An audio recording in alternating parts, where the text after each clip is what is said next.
always thought the idea of guardian angels was a joke. Then I met mine.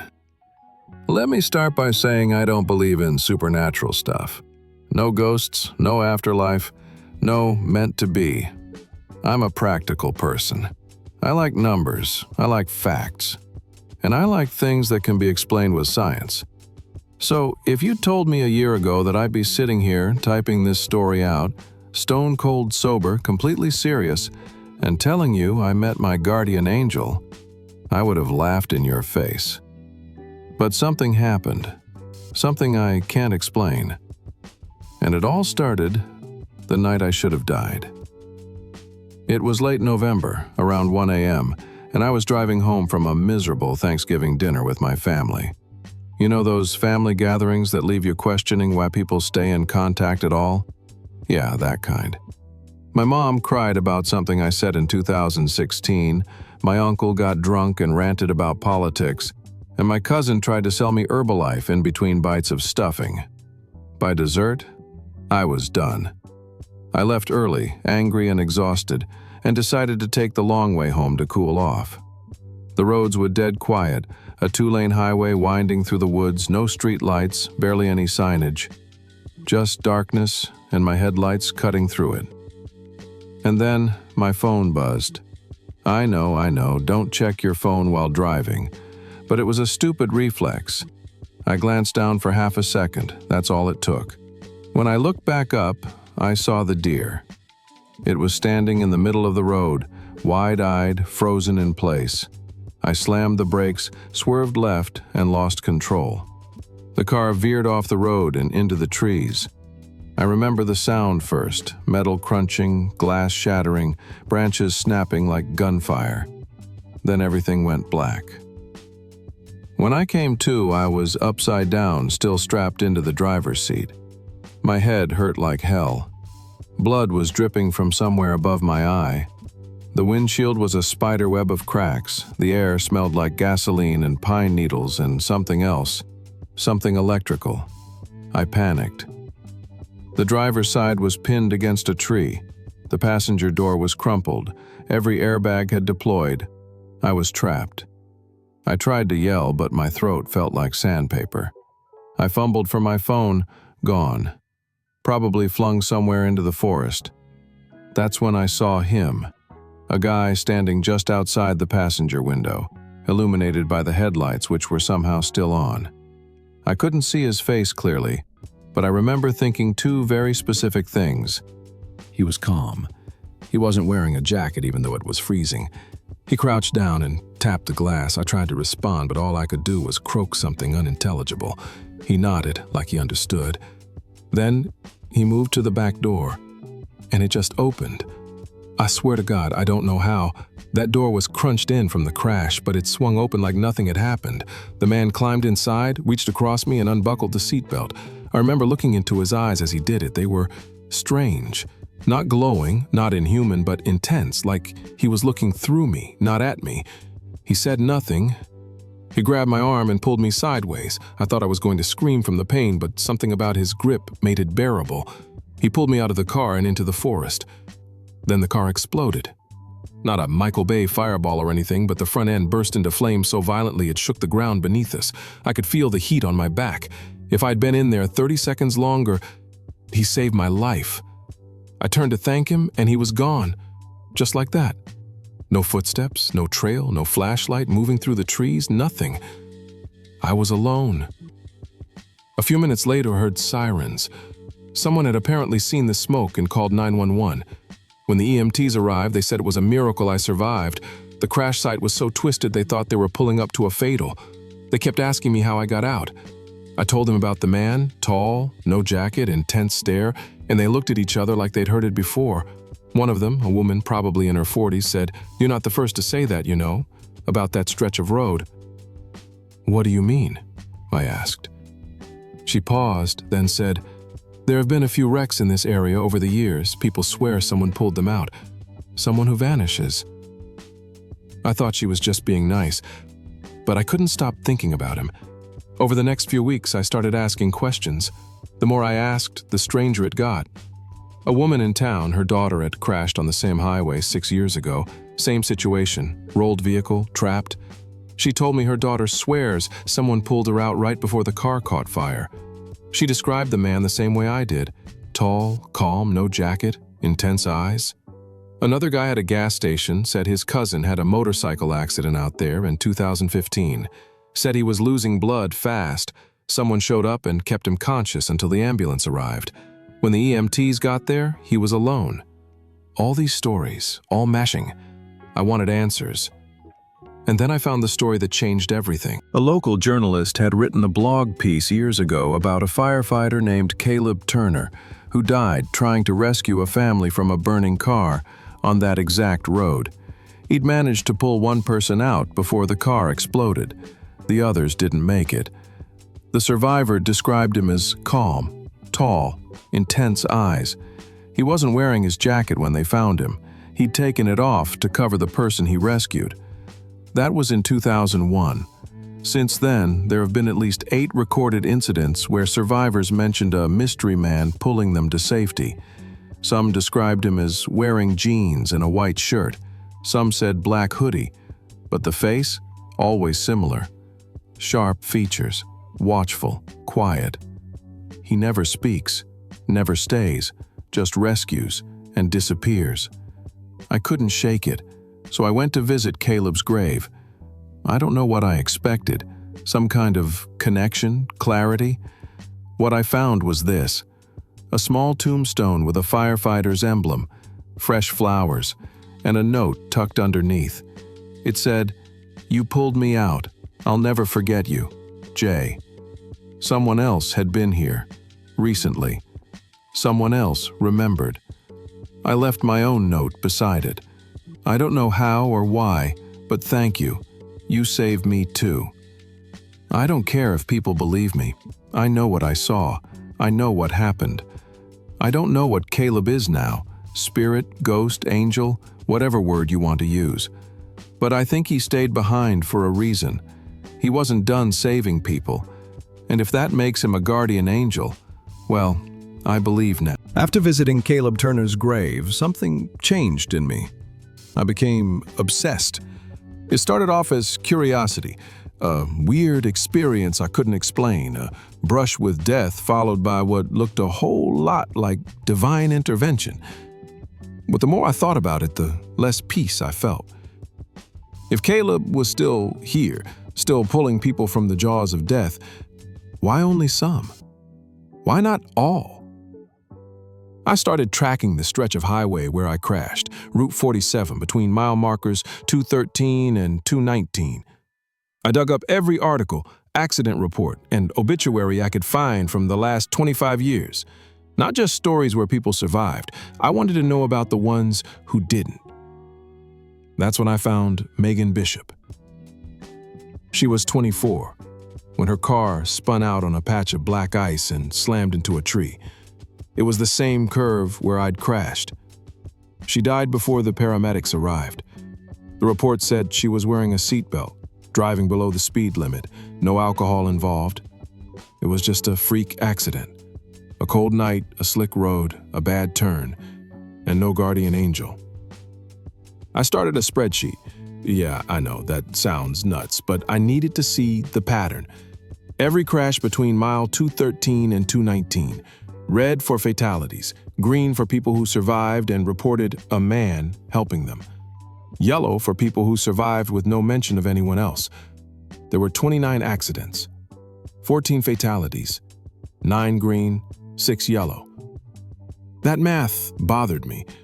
Why did some people get saved and others didn't? Why would a so-called guardian angel pick and choose? I decided to go back to the road. I didn't tell anyone. I drove out there one night with a flashlight, a camera, and a full tank of gas. I parked in the same clearing where my car had been towed away and walked along the shoulder, scanning the trees for anything I might have missed. I wasn't expecting much, but around 2:15 a.m., I found something. A cross. Half buried in leaves made of 2 simple planks of wood with initials carved into the grain. M.B. Megan Bishop. I stood there for a long time, flashlight beam trembling in my hand. There was something tucked between the planks, a piece of folded paper, weather-worn but still readable. It said, "I'm sorry, I couldn't reach you in time." I froze. Couldn't? Not wouldn't. It was as if he tried. Suddenly, the idea that Caleb was some kind of flawless supernatural savior didn't sit right anymore. He wasn't perfect. He had limits. The next day, I went to the fire station where Caleb had worked. They had a memorial wall in the front hall, photos of fallen firefighters, framed newspaper clippings, even an old turnout coat under glass. A younger guy at the front desk looked at me suspiciously when I said I was researching Caleb Turner. "You family?" "No," I said. "He saved my life." The guy blinked, then leaned forward. "On the 47? "Yeah." He nodded slowly. "You're not the first." That same sentence again. I asked if I could speak to anyone who had worked with Caleb. He gave me a name. Tom Garrison, retired chief, still lived in town. I called him that afternoon. He agreed to meet the next day at a diner just outside city limits. Tom was in his late 60s, clean-shaven, quiet eyes. He stirred his coffee 3 times before speaking. "I knew Caleb, best damn firefighter I ever worked with. That kid had heart." "What happened the night he died?" He sighed. "Truck had flipped on that curve, gas tank leaking, family of 4. Caleb was first on the scene, no backup yet. He ran in and pulled the driver out, was going back for the kids when it blew." "Did he say anything before it happened?" Tom stared out the window. "He said, 'If I can get one, that's enough.'" I felt chills crawl up my neck. "I think he made peace with it. Didn't mean he stopped caring, just knew the job. But people have seen him, felt him." Tom looked back at me, dead serious. "My own niece, 4 years ago. She was pinned under her car on 47, said a man got her out, walked her to the side of the road, and vanished. She thought she imagined it. Then she saw a picture of Caleb in my house." He paused. "She fainted." We sat in silence for a minute. "He wasn't an angel," Tom said. "He was a man who gave everything. And maybe he's still trying." Later that week, I found someone who challenged everything I thought I understood. Her name was Naomi, and she left a comment on a local Facebook group thread about strange things on Route 47. Her message stood out. "I saw him, and he didn't save me. He warned me." I DM'd her immediately. She replied 10 minutes later. Said we could meet at a public library on Saturday. Said she wouldn't talk on the phone. Naomi looked tired, not just physically, spiritually, like she'd been carrying something for too long. She was in her mid-30s, wore a hoodie with the sleeves pulled over her hands, and avoided eye contact for the first few minutes. "You said he warned you?" I asked. She nodded slowly. 3 years ago. I was going to drive out of town. Had a fight with my fiancée. I was angry. Spite driving, you know? I did. Stopped to get gas near the highway, went inside to pay. On the way out, I saw this man standing by my car. She described him. Same height, same calm, no jacket, same eyes. He didn't say anything, just stared at me, and then shook his head. Shook his head? Like, don't go. She sat back. I thought he was crazy. I left anyway. 5 minutes later, a semi ran a red light and T-boned the SUV behind her, killed the driver instantly.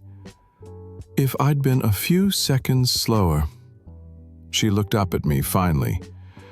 He doesn't just save people. He tries to stop things. He watches. But he can't be everywhere. That stuck with me. The idea that he was limited, trying, failing, succeeding, but not in control. What if guardian angels weren't all-powerful? What if they were just people trying to clean up a mess they couldn't leave behind? That night I couldn't sleep. I thought about Caleb, the man, not the ghost. I thought about the fire, the people he couldn't save, the way guilt might have clung to his soul like smoke, tethering him to that road. Maybe he's not a hero stuck in the afterlife. Maybe he's a man who won't forgive himself. And maybe the only reason I'm alive is because he needed another chance to get it right. I didn't plan to keep going back to that road, but just I couldn't stay away. I started driving Route 47 at night, again and again, hoping for something. I wasn't even sure what. A glimpse of Caleb, a message, a sign, but nothing happened. For 2 weeks straight, I drove that same stretch of road, sometimes at 2 a.m., sometimes just before dawn. I even pulled over a few times and walked the shoulder, flashlight in hand, like I was searching for buried treasure. I felt like I was losing it, like maybe I'd imagined the whole thing. But then, something did happen, and it wasn't what I expected. It was a Tuesday night, cold, quiet, and starless. I had just passed mile marker 216 when I saw the car. A silver Honda Civic, headlights off, parked half on the road, half in a ditch. The driver's door was open. I slowed down, pulled over, and grabbed my phone. I figured maybe someone needed help or had gotten a flat. I didn't expect to hear crying. I got out and called out. "Hello?" A figure appeared from the passenger side, crouched low. A girl, maybe early 20s, shaking like a leaf. She looked up at me with bloodshot eyes and said, "Please, please don't call anyone." She was holding a bottle of pills. My stomach dropped. I crouched beside her slowly, hands visible. "What's your name?" "Emily." "What happened, Emily?" She was quiet for a while. Then, "I'm just tired." I nodded. I told her my name. I told her I knew what it felt like to be completely lost, to want to disappear. Then I told her about Caleb. She listened. Didn't say anything for a long time. Then, quietly, "Do you think he's watching now?" I didn't know how to answer, but I said yes. And just like that, something shifted in her face, a softening, like a wave that rolled back. She handed me the bottle, and she started to cry. I drove her to a 24-hour clinic 2 towns over, sat with her in the waiting room, texted my sister and told her everything was okay, even though I didn't believe it yet. When a nurse came out and called her name, Emily stood up, turned to me and asked, "Why were you out there tonight?" And I said, "I don't know, I just had this feeling." She looked at me like she already knew the answer. Then she disappeared through the doors. That night, when I finally got home, I sat on my bed and cried harder than I had in years. Not out of sadness, but because I finally understood something. He wasn't trying to save everyone. He was trying to nudge the right people at the right time. People like me, who could pass it on. The next day I got a letter in the mail. No return address. Inside was a single photograph. Me, from the night of the crash, lying beside the wreckage, unconscious. A man kneeling beside me, tall, no jacket, face partially blurred in the flashlight's glare, but unmistakably him. Underneath was a note. "You're not just here to be saved.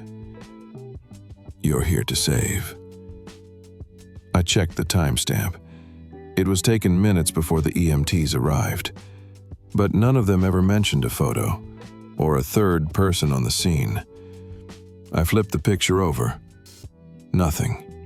Just a faint scent of smoke. I couldn't explain it.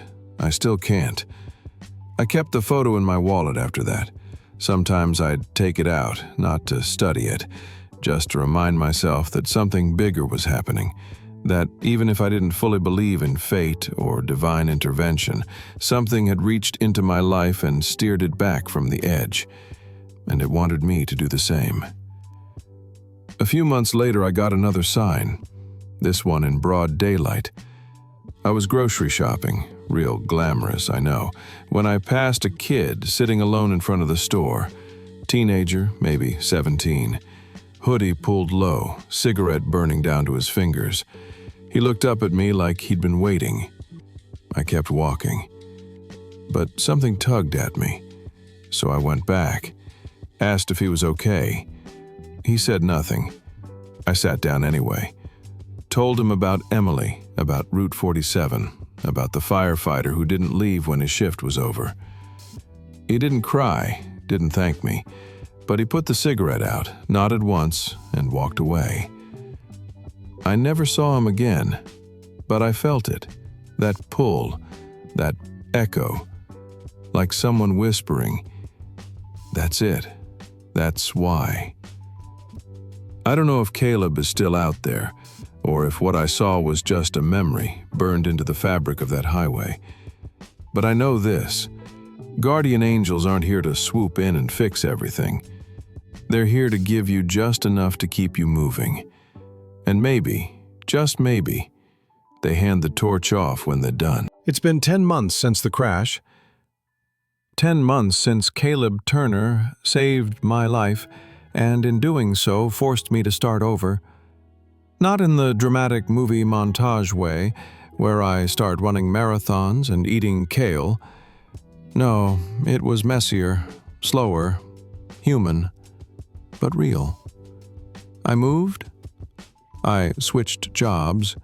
I distanced myself from people who only knew the before me. Started going to therapy.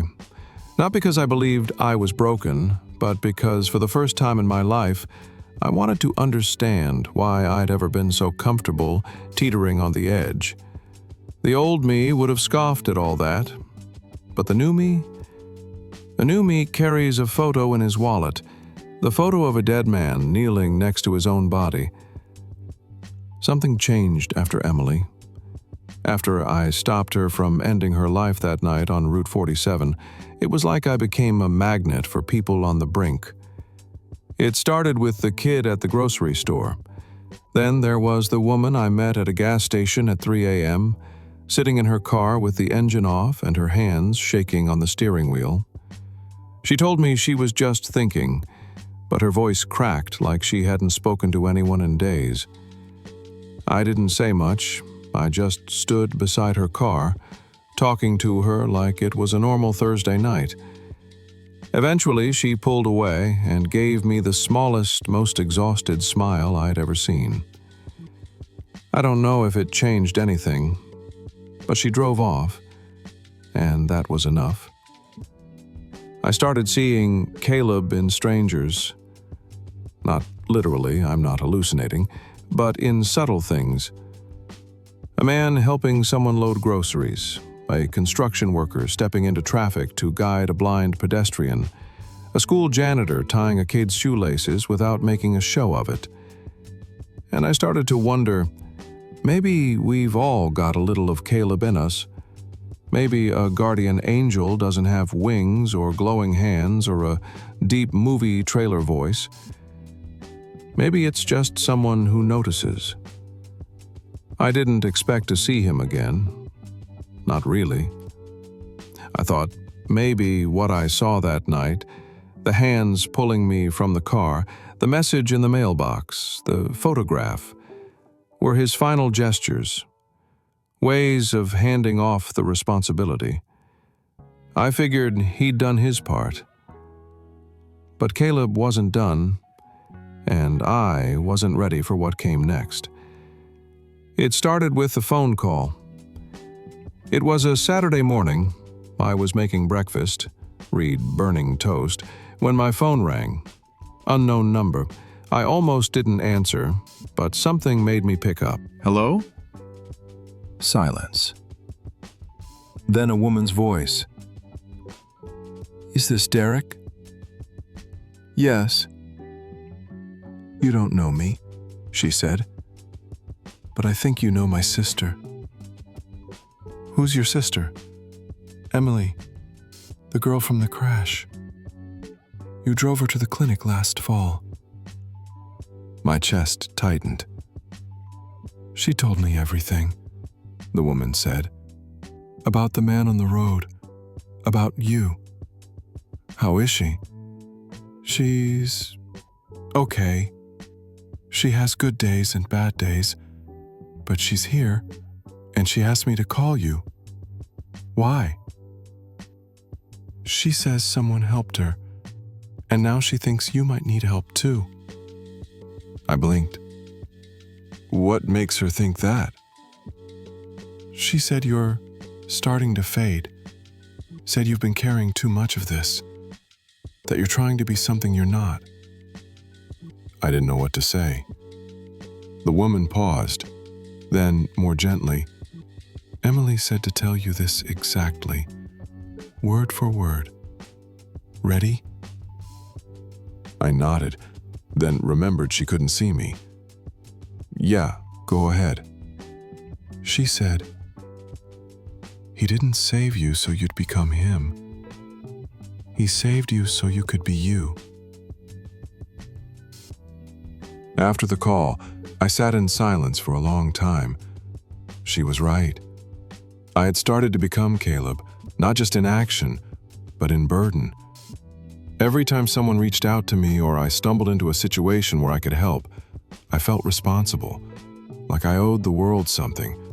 Like if I didn't say the right thing or show up in time, I'd fail him, fail myself. I stopped sleeping, stopped laughing. I wasn't living anymore.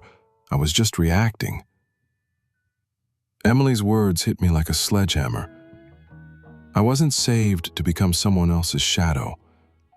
I was saved to live, to be present, to be real. 2 days later, I got a letter. No name, no address, just a single line, handwritten on a yellowed postcard.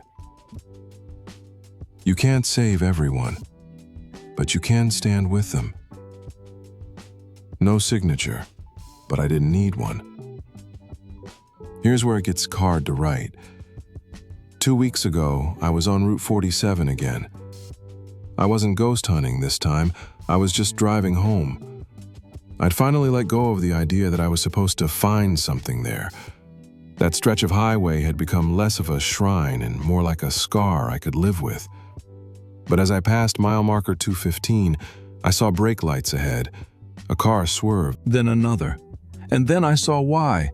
A truck had jackknifed across both lanes. I slammed the brakes, pulled onto the shoulder, and ran toward the crash. I don't know why. Instinct, maybe? The cab was crushed against a tree. The trailer was bent like a spine. Smoke poured out of the hood. I heard screaming. I found the driver, a man, mid-30s, covered in blood, trapped behind the wheel. His legs were pinned. He looked at me, wide-eyed, and said, "Help me, please." I tried, God, I tried, but the door wouldn't budge. I pulled, kicked, used a rock, nothing. Then he started coughing, and I smelled the smoke, getting thicker. The engine popped. I stepped back, eyes burning. "Get out of here," he choked. "It's gonna blow." "I'm not leaving you." "You have to. You have to." I looked around frantically. No one else had stopped yet. I was alone. That's when I felt it. A hand on my shoulder, not grabbing, just resting. I turned, and Caleb was standing there. Same calm face, same jacketless frame, same eyes, but this time he looked tired, like me. I whispered, "What do I do?" He looked past me at the driver, then back at me, and he said the first and only words I've ever heard him say. "It's not about saving. It's about being there." Then he walked to the cab. He reached through the cracked window and took the driver's hand. And in that moment, I swear to God, everything slowed down. The fire paused. The smoke faded. The man's breath calmed. I stood there, frozen, watching a dead firefighter hold the hand of a man who still had a chance. And then it was over. The paramedics arrived. They managed to cut the door open. The driver lived. They found no one else on the scene. But I know what I saw. I haven't seen Caleb since. Not in dreams, not in strangers, not in signs or shadows or reflections. I think he moved on. And I think that moment was his last, not because he failed, but because he finally forgave himself. So, what now? Now, I live, I laugh again, I sleep again. I've stopped looking for people to save and started showing up for the people I already have. I call my mom more. made amends with a friend I hadn't spoken to in years. I joined a volunteer group that checks on seniors in the community. None of it's dramatic. None of it's flashy, but it's real. And that's what Caleb wanted for me all along, not to haunt the same road he did, but to walk my own. Last week, I visited his grave again. I left a new note. It said, "I don't know if you're still here, but I want you to know, I get it now. I don't need to be you. I just need to carry what you gave me. Thank you." I left a photo there too. Let someone else find it. Let someone else start their own story. Because guardian angels aren't meant to be kept. They're meant to be passed on. I used to think guardian angels were myths, blurry figures in cheesy paintings. But now I know better. They're real. They're the people who pull you back when you're ready to give up. The ones who reach into the dark and remind you you're still here. And sometimes, if you're lucky, you get to become one too.